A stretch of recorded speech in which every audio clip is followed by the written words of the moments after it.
we get into round 3, and this was really my favorite pick of the whole draft. I mean, I liked the Lance pick. That was exciting.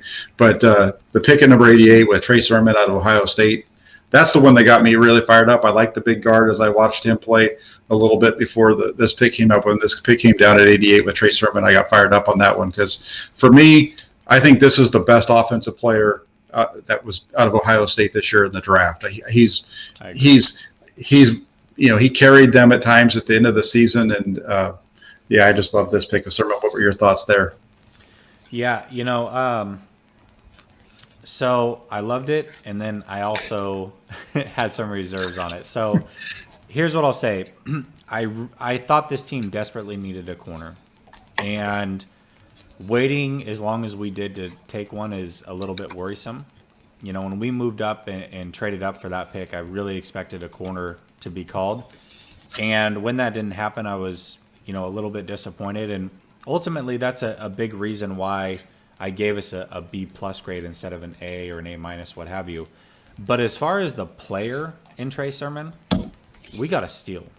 I mean, you're right. He was absolutely the best player offensively at Ohio State.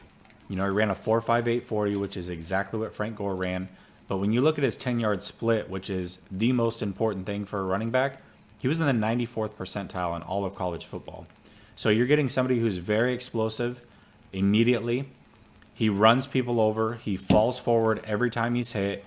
And I can't help but to think this is the guy that can finish off games either in the regular season late in games or especially when it gets to the playoffs and you're trying to run that clock out and teams are tired. He's the type of guy that's going to finish the defense off. So ultimately, I love the player. Again, I wish we hadn't waited so long to take corner. But with that said, I think Sermon is going to be an absolute beast and really can be that number one bell cow type back for us, 20-plus carry type guy going forward. And that's something that Shanahan hasn't had since Arian Foster, quite frankly.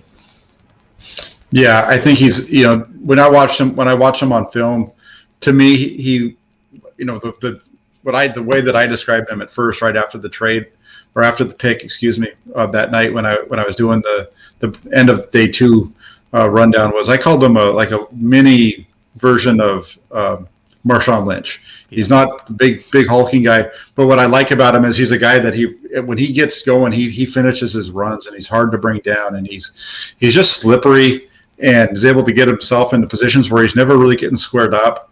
And I think that's what helps him out, quite a bit as well.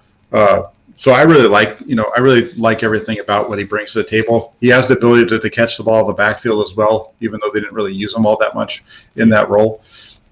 I think he's a guy who I'm not sure if he's a guy that they're going to want to give the ball to 20 or 30 times a game on a regular basis, but he's definitely that guy who they're going to rotate in.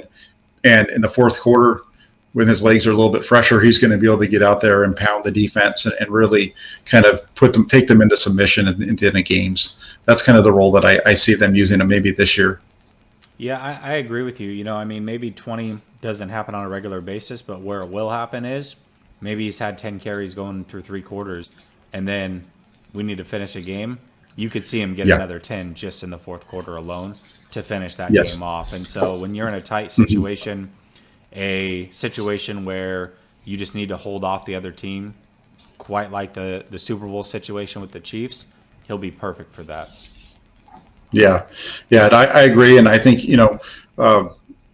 he's the guy that they wanted Tevin Coleman to be, right? Yeah, absolutely, he is. Yes, that's he's that guy who's going to be able to just make those plays. He's your grinder, but this guy's got way more explosion. He's got the gas in the tank, and I'm really looking forward to seeing what he can do with the 49ers. I think it's going to be really fun to watch him run the ball for the next few years in San Francisco.